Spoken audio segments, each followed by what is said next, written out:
In this video, I'm not going to talk about Epstein, except for now in the preamble or the intro. And that is because you have some legal issues that are involved, and in the future, when the client list does come out, it'll be a story to talk about. But what is in the public domain right now is that Bannon admitted that he visited the Epstein mansions, the one in Paris, the one in NYC, several times. Now, of course, he says he went there to investigate Epstein to see if he was a spy or not. Yeah, sure, Steve, whatever. And he also helped Epstein to prep for interviews, like how to behave, what to say. And that's pretty odd, right? It seems like a pretty close connection. And RFK Jr. recently also admitted that he was on the Epstein flights. Does that mean he went to the island many times, or that he went to the mansions? We don't know. But also recently he was caught, going on Instagram and trying to hook up with all these escorts. What a creepy guy. But so is Bannon. They're really made for each other. They're the same type of slob, I guess. But it could also mean that the feds have compromising materials on the both of them. And does that make them act like this? Is this part of the op? Does this change behaviors? And is there a low-grade effort to undermine Trump or to split MAGA? Because for 2 years now, Bannon has been trying to recruit RFK Jr. And for the last many, many months, he's been trying to inject the RFK Jr. virus into the MAGA bloodstream, causing all kinds of problems. And that's why I'm making this video. I just want to expose the guy. And maybe he'll turn out to be a good guy. Maybe he is. Or maybe he's not. But I'm like, hey, heads up. Because I call him Bannon for a reason. So these are my 2 cents. Take it for what it's worth. And I shouldn't really be the one to have to do the dirty work. But I'm glad to do it. Enjoy.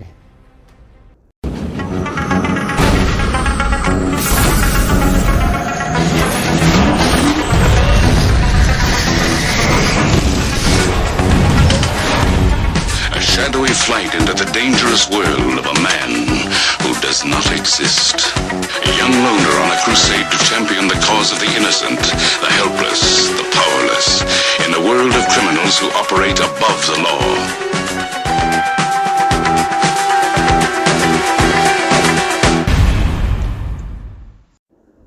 Hey, it's me, and welcome to this video. Now, the spooks are very busy. The election is coming up in a couple of months, and they have activated all their celebrity assets, and you can see them out there on social media and in interviews and appearances on the mainstream media. And they're going into hyperdrive because they're very worried about President Trump being in the White House again. As you can see with the lawfare, they're doing everything they can, and in doing so, breaking the law. Jack Smith, Alvin Bragg, Fannie Willis, they're all breaking the law. Judge Engoron, the guy that imposed the $500 million fine, he's corrupt as hell. He was talking to some of these Democrats just before the trial, to get the story straight or whatnot. So all of these people are corrupt, breaking the law in a Don Quixote type action to take out the giant, and that is President Trump. They never really thought President Trump would take the plunge, or they thought that with some of the lawfare they could just make him collapse. And they break the Trump rule. The Trump rule is never underestimate Donald Trump.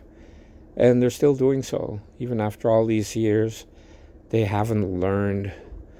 They have trouble with learning. They have a learning disability. And you could say the same about the spooks. It's always the same playbooks.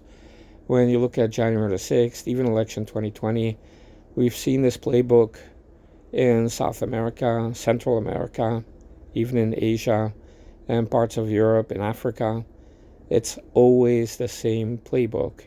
And when it comes to psy-ops, same dealio, because if you look at the QAnon op, That, of course, happened when President Trump was already in the White House. They wanted to divide MAGA, and they also wanted to prep some event. And the QAnon op was attracting a lot of people. It was very successful, in my opinion, as a spook op, because they got people to stop saying MAGA or America First, and instead they were saying we are all one for all, or whatnot, and talking about JFK Jr. So, as I mentioned, they're always using the same playbook. Russiagate was really Watergate with a couple of twists for the modern day. And you had the rhinos, the Democrats, the FBI, the media, all in some giant criminal enterprise to sabotage a sitting U.S. president. They did so with Nixon, got him out, and with President Trump, it failed, but then you had election 2020, so the result was he was out. But now he's coming back. And so the playbook of the QAnon was really about dividing MAGA and also attracting some people that were not necessarily conservatives or traditionalists, people that are leftist and prone to be anti-establishment, which in many cases involves anarchists. And the reason for the QAnon op was obvious, to create the divide, as I mentioned, but also to put new talking points out there and then trying to connect them to President Trump. So it was all about JFK Jr. And in my book, even since the start of it, I was like, no Trump supporter would be infatuated with JFK Jr. or even care about it or anything related to the Kennedys. It's a left-wing thing. On the left, the Kennedys are royalty, right? But now the spooks are using the same playbook, and I don't know if it has a name yet. Maybe I could give it a name someday. But right now, let's call it the RFK Jr. op, which is very similar to QAnon because you have a lot of so-called conservatives or Trump supporters being bought in many cases by this op. And so what they had been doing, even for 2 years now, people like Bannon has been promoting RFK Jr. for 2 years now, Roger Stone even, but then a whole range of other people have been caught with their hand in the RFK Jr. jar and also helping RFK Jr., even Marjorie Taylor Greene, even Rand Paul. And you're wondering what's up with that. Well, I said the same thing with the QAnon thing. What's up with that? Well, you do have a lot of people that are against the fascists and the hardcore communists on the left, but they don't necessarily like Trump, and they may have some Trump derangement syndrome, or they just want to burn the candle at both ends. And Bannon is a good example of that. And he had been sabotaging the Trump presidency from within in 2017, leaking to Joe Scarborough at MSNBC, the Gateway Pundit, and some other people, saying that Trump had dementia, that he was not allowed to access some websites.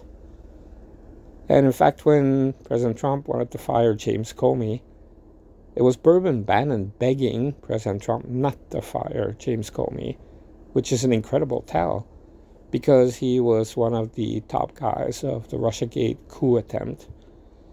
And all of it was going to succeed if James Comey was left in place. So it's pretty odd that Bannon was begging President Trump not to fire James Comey. Very interesting. When you have a mole or an informant, the number one objective is to have your mole not be discovered and to be credible. And with Bannon, they had to rehabilitate the guy because he exposed himself so many times that it's pretty difficult for me to believe that he now has followers that believe that he's very pro-Trump. And when you see the contempt charge and the possibility that he could go to jail, well, of course, that increases the street cred. And that's what you have. You have an attempt to make everybody unaware that there's a mole. And in my opinion, the guy's a Fed plant or an informant or a mole. And he did that job in 2017. Well, now Bannon is campaigning to get into the Trump campaign again and to eventually be in the White House or the West Wing or in the Trump administration. And then, of course, he would again do the damage as a mole, as an informant. Now, Bannon, Jack Beach, and even Rudy Giuliani, Peter Navarro, they were all involved with that federal state of China, a kind of nefarious group promoting an alternative government for China, very anti-CCP, led by a Chinese billionaire who, of course, was paying all of these people, just like RFK Jr. is paying all of these people now. And so they had been promoting a lot of policies that this nefarious group had. And Bannon was actually arrested on the yacht of this billionaire. And there's videos out there of Bannon kissing the guy, or the guy kissing Bannon, which in itself is pretty disgusting if you think about it. There's videos of Bourbon drunk as a skunk with a giant red nose, and was he stung by a bee in his nose? No. It's the reason I call him Bannon, right? He follows two people, and their names are Jim Beam and Jack Daniels, yeah. But besides the alcohol, the guy has a problem with loyalty. And like I said, a lot of people like to burn the candle at both ends. Well, Bannon burns the candle at both ends and in the middle, because that's the way he is. And in many ways, he has skills. I will not deny that he is an opportunist. He knows how to be in a place where things are happening, and he knows how to talk the talk. But then he never really delivers and always ends up making a mistake. He is his own worst enemy. And maybe some of that is because of the alcohol. I just don't know. And maybe some of it is because he's an obnoxious know-it-all. And he is leeching off of Trump again, but he developed a fake wall project, ripping off MAGA people and giving the left a lot of ammo, because they're saying, hey, the number one Trump guy, and he went to Europe palling around with all these Nazis, and Jack Beach the same, and they don't really like Israel, and they want to have street cred with those people that are part of the following they have. And President Trump is very pro-Israel. So for that reason, they're always burning the candle at both ends. And they're also being influenced by RFK Jr. In fact, Bannon was saying that RFK Jr. is so strong, and that with him as running mate, President Trump would win in a landslide. And I'm saying, you could have like a vibrating egg or a cactus as a running mate for President Trump, and it would be the same. A VP is not going to make a difference. But just the fact that this guy wanted a far left-wing radical as President Trump's running mate, I mean, that is exactly what the deep state would want. And so we're talking about a stupid idea. Steve, that was a stupid idea. You're a very stupid man, usually. But that's okay. Everybody makes some bad calls. But if you make a bad call for more than 2 years, and then you have other bad calls, it starts to add up. And to me, it's suspicious. It's like a tell. The James Comey thing was a tell. Being kicked out of the White House and then getting people to submit videos burning MAGA hats. That's a tell. And also going against President Trump in Alabama for Roy Moore. It's just one of those things, right? Sometimes people get fired, then they have something to prove. And so coming back to that federal state of China, this nefarious group, the leader, Moscow, the billionaire, was arrested and is in jail right now. And you'd say, well, that's the long arm of the CCP, and the feds listen to China. But it's also possible that the guy actually committed fraud, right? It's also possible, even if you're against the CCP, that doesn't mean you cannot be a criminal and you can never commit fraud, right? In many cases, it's their cover, right? If they get outed for something, it's like, well, it's the CCP that did it, not me. And the left also has that. You know, they're always blaming Trump for everything they're doing. And it's that mentality that I don't like. And also the influence on the policies. Now, President Trump is for freedom of speech. And if you look at TikTok, it is still the Wild West, freedom of speech over there. You have so many pro-Trump videos, so many videos about election 2020 that were never deleted in 2020 or 2021. Whereas on Twitter and YouTube, Facebook, so much got deleted that people had to re-upload. But still, on Facebook and YouTube, it's heavily censored. On X Twitter, it's a little bit better, but a lot of information had been deleted, but not on TikTok. No, it turns out on TikTok, the pro-Trump content is 2-to-1 compared to Biden content. In other words, Generation Z or younger people are very much in favor of the Trump brand, like a margin of 2-to-1, right? So what we're talking about here is an effort for Nancy Pelosi, Mitt Romney, Nikki Haley, all of the usual suspects to go after an app to please Google and Facebook. You know, they're probably taking money from those, but also to introduce a bill that will be like a Patriot Act, a digital Patriot Act, and that's what they're doing, of course. It's a given. So it's not even about TikTok, but the fairy tales about, you know, data being sent to China, all of that, it's just fear-mongering. Just like when they say Russia's about to invade Western Europe, and then they're going to invade the USA. And people believe that stuff, right? So it's basic fear-mongering to then have a way to take away your rights. So President Trump has been very pro-freedom of speech. He doesn't want to ban TikTok. And so the reason I mention the federal state of China, Bannon, and TikTok is because Bannon is not working for MAGA or Trump. He's working for some Chinese group who want to ban TikTok because they're anti-CCP. Anything related to China, they will want to boycott. So Bannon comes out in favor of banning TikTok and basically freedom of speech, and repeating the same talking points as Nikki Haley has, or Nancy Pelosi, or Mitt Romney.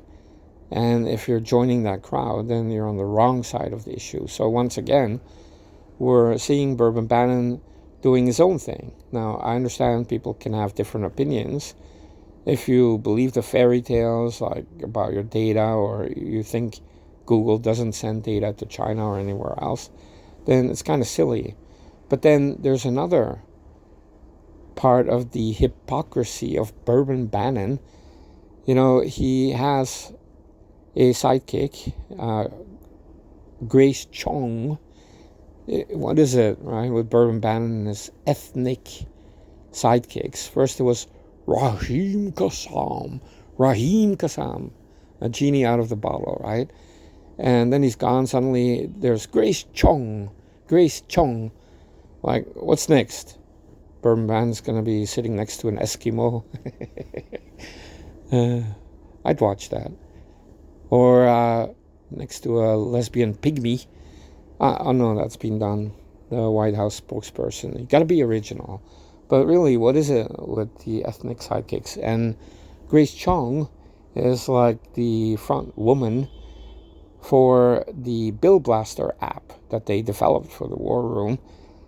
Now, I don't care if people develop an app, right? All power to you and good luck, and, you know, do your thing.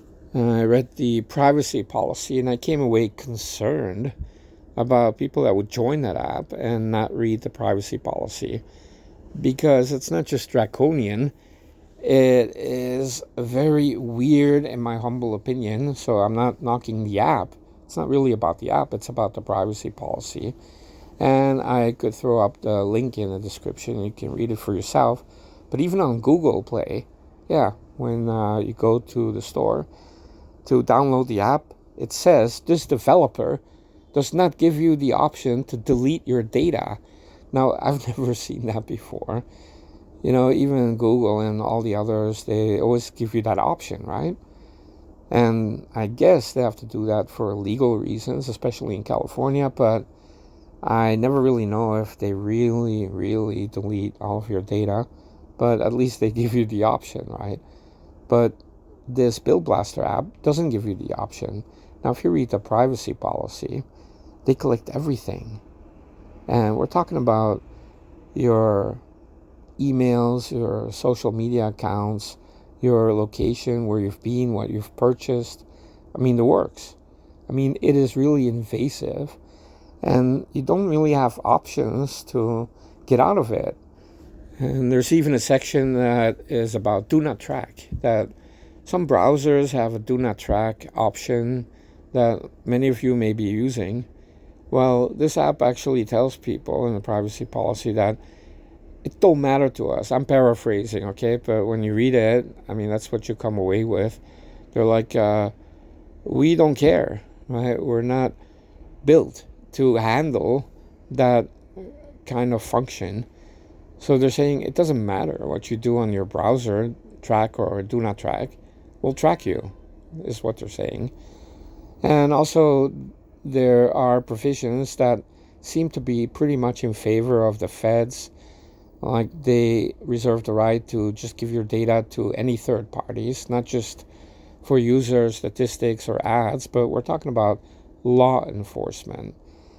And so, reading that privacy policy, I suddenly thought, hey, if the feds want to create an app that corrals all the most gung-ho America Firsters or MAGA people that are like activists and really big believers in taking action, like calling reps and, you know, joining an app to get together and reach reps directly, right? Which is what the app is about.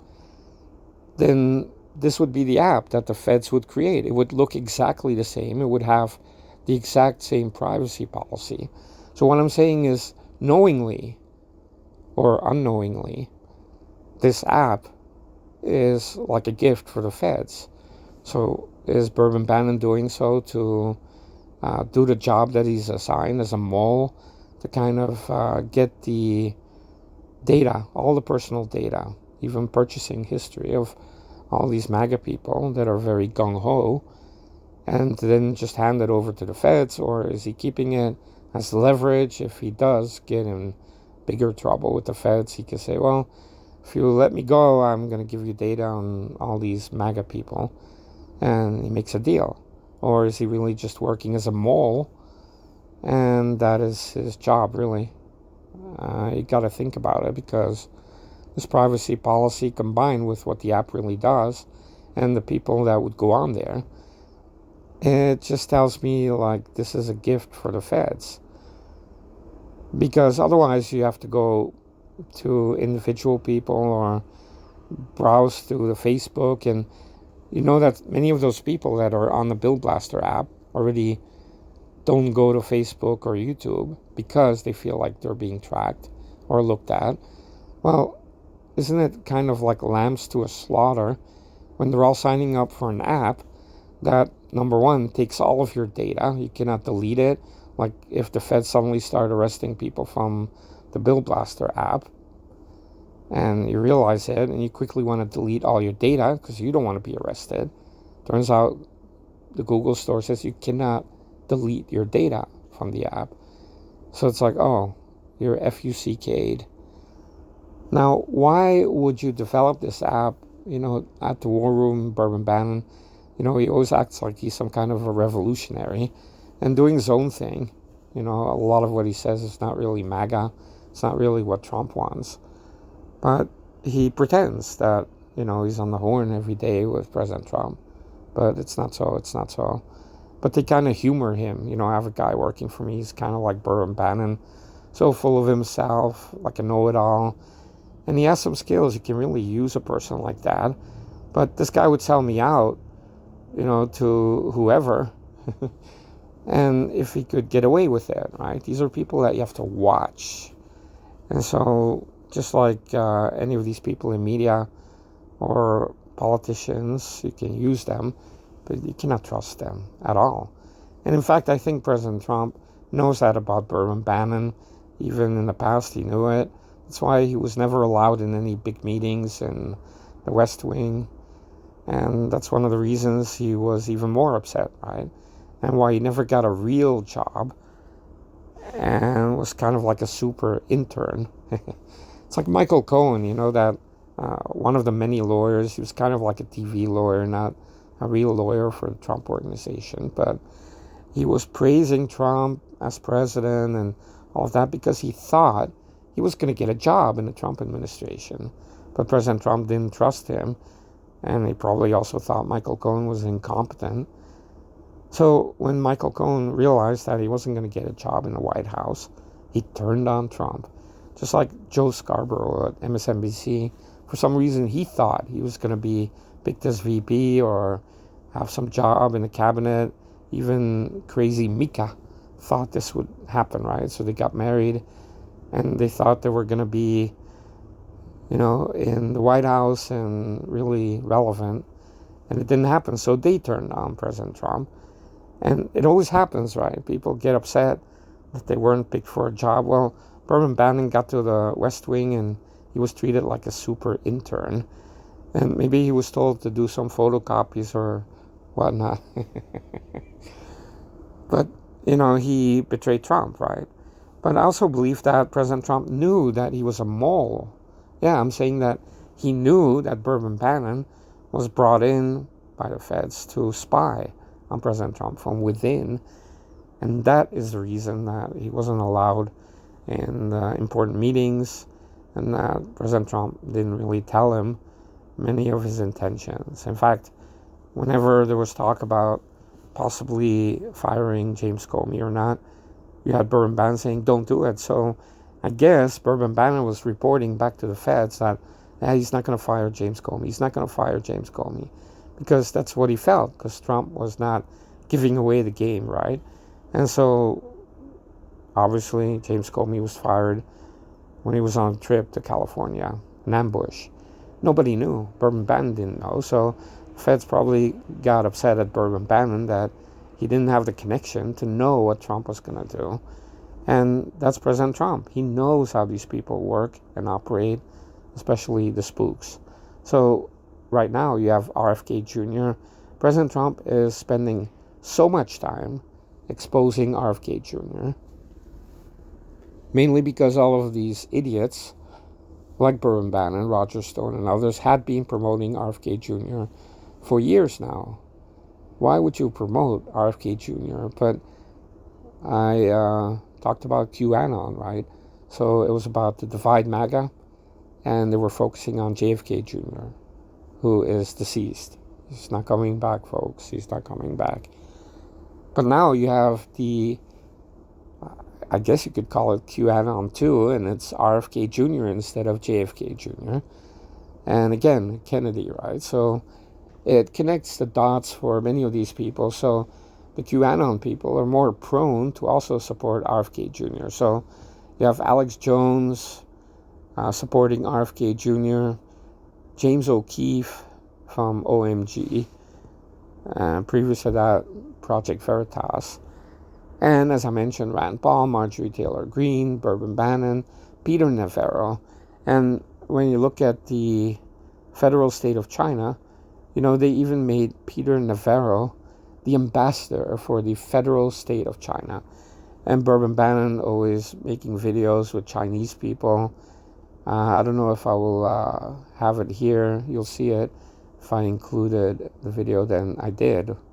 Right now, I don't know if I will. But there are so many videos of Bannon hanging around with some weird Chinese people, not Chinese Americans, like actual Chinese people from China. And it's so odd. Even Rudy Giuliani, Jack Posobiec, they went to events, and I guess they got paid by this lobbyist group. What else could it be, right? Federal State of China, anti-CCP, they're lobbying various people to do something. And I think Charlie Kirk even invited them, the Federal State of China, to be at America Fest or whatever it was in 2022. Now, that has to be because they got a lot of money. Why else would you invite a lobbyist group for China? So I know the CIA would be interested in having moles inside of that organization as well as leverage. And, they're always looking for a way to handicap China or to kind of be a thorn in the side of China or the CCP. And it could be that Bourbon Bannon served a role there, to be a mole in that organization, the Federal State of China, because he's palling around with that Chinese billionaire on his yacht and everything, and you make an arrest, and you also arrest Bourbon Bannon for the fake wall project, but that gives the credibility, right? Like, he got arrested too, so he's not a mole, but it's very possible Bourbon Bannon was feeding a lot of information about this Chinese billionaire, what their plans were, to the feds. And so maybe that's what happened. I just don't know, but I do know, like, Bourbon Bannon is getting a lot of sponsors for the War Room. He's not really being canceled. And Peter Navarro goes to jail for contempt. He does not. Even this rejected appeal is so outrageous that it can be appealed again to an 11-member appellate court, and then even the Supreme Court. But there's no time, to really send this guy to jail. But it's about street cred, right?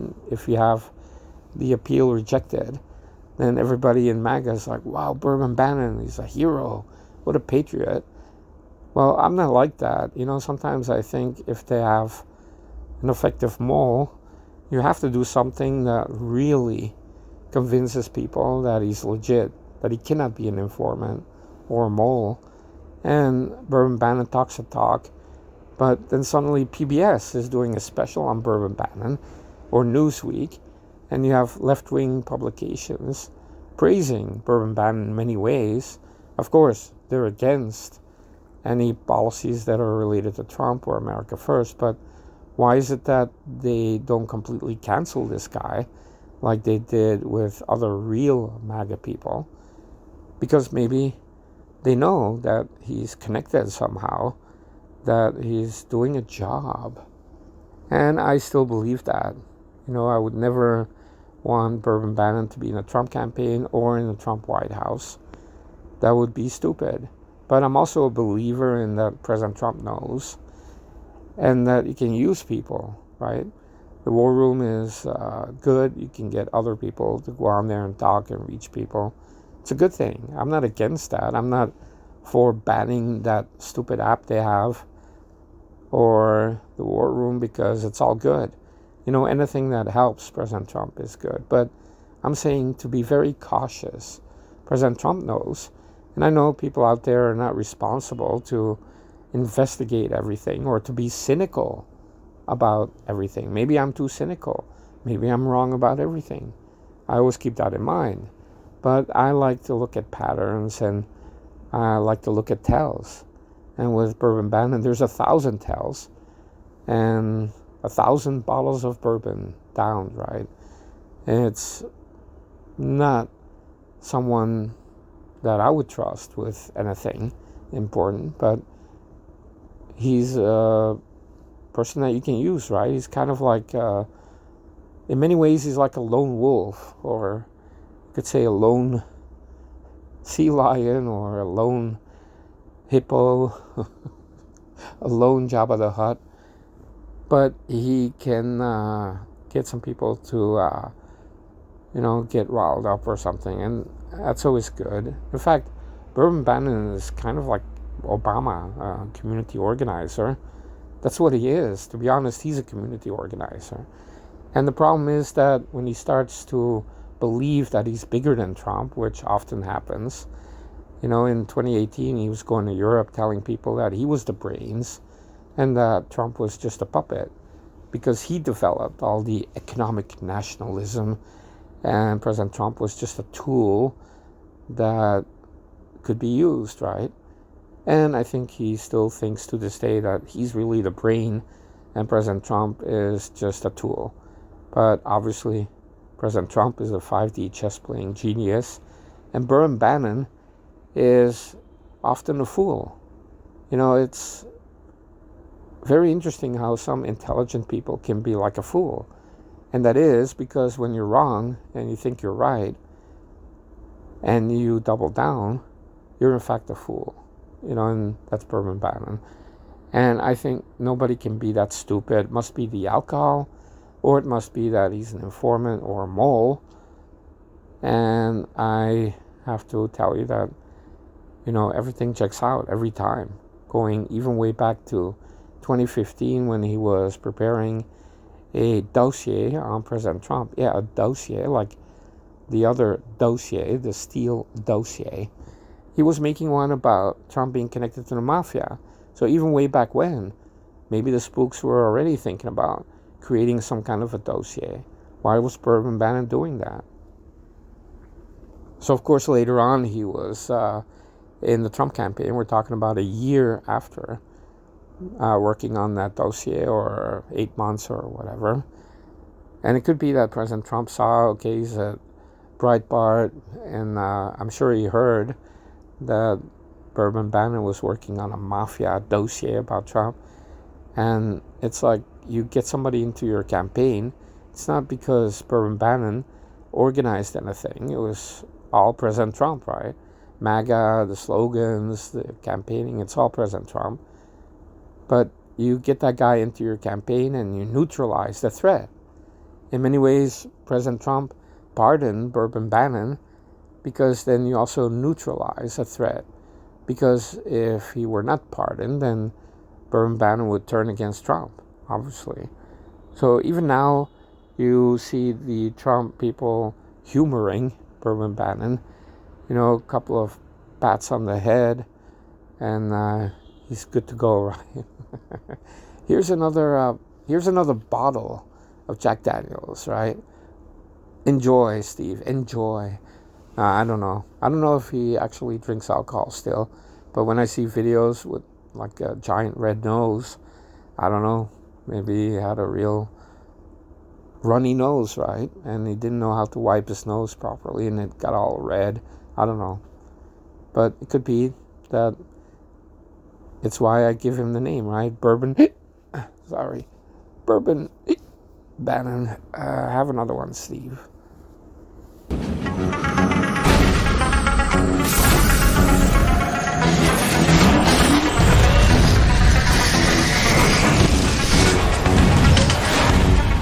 Shadowy flight into the dangerous world of a man who does not exist. A young loner on a crusade to champion the cause of the innocent, the helpless, the powerless, in a world of criminals who operate above the law.